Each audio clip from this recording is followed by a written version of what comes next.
প্রিয় দর্শক, আসসালামু আলাইকুম। আমি ডক্টর বজলুর রহিম রিপন, বাত ব্যথা, প্যারালাইসিস ও sports injury specialist, medico hospital এসটিপাড়া, টাঙ্গাইল থেকে আপনাদের সবাইকে জানাচ্ছি শুভেচ্ছা। প্রিয় দর্শক, বহু রোগী আছেন যারা দীর্ঘদিন যাবৎ পিএলআইডি তে ভুগছেন, অর্থাৎ প্রলাপস লাম্বার ইন্টারভার্টিব্রাল ডিস্ক। এই পিএলআইডি হলে সাধারণত দেখা যায় যে কোমরের ব্যথা ব্যথা অনেক সময় কোমর থেকে পায়ের দিকে চলে যায়। ব্যথার সাথে অনেক সময় ঝিঝি, অবশ্য ভারী ভারী থাকে। এই পিএলআইডি হলে আসলে প্রকৃত চিকিৎসা ব্যবস্থাটা কি, সেই বিষয় নিয়ে একটু আলোচনা করতে চাই। কারণ এই পিএলআইডির রোগীরা কিন্তু আসলে চিকিৎসা নিতে যে হতাশ হয়ে যায়। অনেকেই মনে করেন যে পিএলআইডি হলেই অপারেশন করতে হবে, আবার কেউ কেউ মনে করেন যে না, পিএলআইডি সহজে ভালো হবে না। নানাবিধ কারণে দেখা যায় বিভিন্ন ধরনের সমস্যার সম্মুখীন হয়। আসলে গবেষণা কি বলে? গবেষণা যেটি বলে যে পিএলআইডি এমন একটা রোগ যেটি আপনার অপারেশন ছাড়াই 90% রোগী কিন্তু ভালো হয়ে যায়। এই যে অপারেশন ছাড়াই 90% রোগী ভালো হয় শুধুমাত্র কনজারভেটিভ ট্রিটমেন্ট বা কনজারভেটিভ ব্যবস্থার মধ্য দিয়ে। এই ক্ষেত্রে যেটি প্রয়োজন সেটি হচ্ছে যে আসলে এটা ডিপেন্ড করে যে কোন ধরনের কনজারভেটিভ ট্রিটমেন্ট নেবেন। সেটা ডিপেন্ড করে রোগীর উপসর্গটা কেমন, তার ব্যথার তীব্রতাটা কেমন, তার ফাংশনাল লেভেলটা কেমন, হ্যাঁ, তার সাইকোলজিক্যাল লেভেলটা কেমন, এবং তার স্নায়ুর ক্ষতিটা কেমন হয়েছে।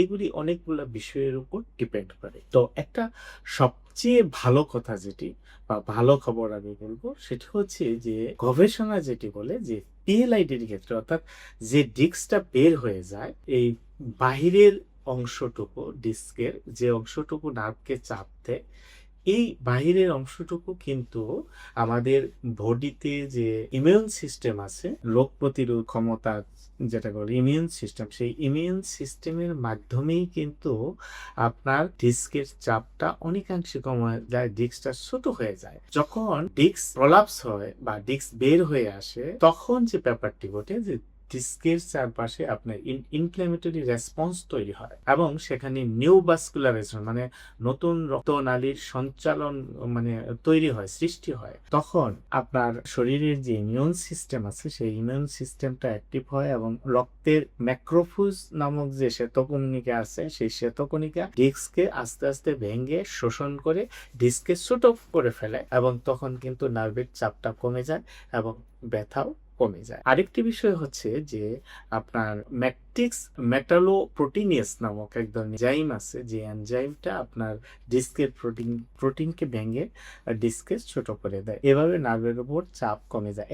এটাকে বলা হয় ন্যাচারালি রিজর্পশন। প্রাকৃতিকভাবেই আপনার ডিস্কটা ছোট হয়ে যায় এবং আপনার ডিস্কের চাপ অনেকাংশে কমে যায়, এবং এটা একটু সময় লাগে। আপনি 3 থেকে 12 মাস পর্যন্ত সময় লাগতে পারে। আবার কারো কারো ক্ষেত্রে একটু আগে হয়, কারো কারো ক্ষেত্রে একটু ডিলে হতে পারে। এটা অবশ্য রোগীর ইন্ডিভিজুয়াল, রোগীর ওপর অনেক সময় নির্ভর করে। তো এই যে ডিস্ক ন্যাচারালি রিজর্ভ হয়ে যায়, এর সাথে যদি আমরা সঠিকভাবে ফিজিওথেরাপি দিতে পারি, সঠিকভাবে পেশেন্টকে এডুকেশন দিতে পারি, অর্থাৎ এই পিএলআইডির রোগীকে কিন্তু আপনার প্রপারলি এডুকেশন দেওয়া, অর্থাৎ ব্যথাটা সম্পর্কে তাকে জানানো যে এটা কিভাবে হয়, কতদিন পর্যন্ত থাকতে পারে, কিভাবে এটা সুস্থ হয়ে যাবে, এই বিষয়টা এডুকেশন দেওয়া এবং রোগীকে এনশিওর করা যে পিএলআইডি কিন্তু হলেই যে আপনার কোমর নষ্ট হয়ে গেছে বা কোমর শেষ, ব্যাপারটা এরকম না। পিএলআইডি কিন্তু সুস্থ হয়ে যায়। এর সাথে আমরা যদি অ্যাক্টিভিটি মোটিভেশন, পোস্টার কারেকশন, হ্যাঁ, সঠিক ফিজিওথেরাপি এবং লাইফস্টাইল মোটিভেশন করা যায়, তাহলে কিন্তু অপারেশন ছাড়াই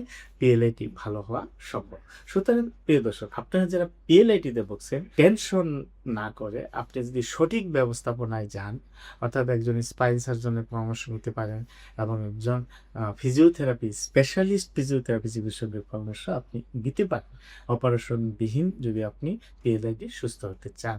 সুতরাং প্রিয় দর্শক, আপনারা যদি আমাদের পরামর্শ নিতে চান তাহলে আমাদের স্ক্রিনে দেওয়া নাম্বারে যোগাযোগ করতে পারেন। ধন্যবাদ। আসসালামু আলাইকুম।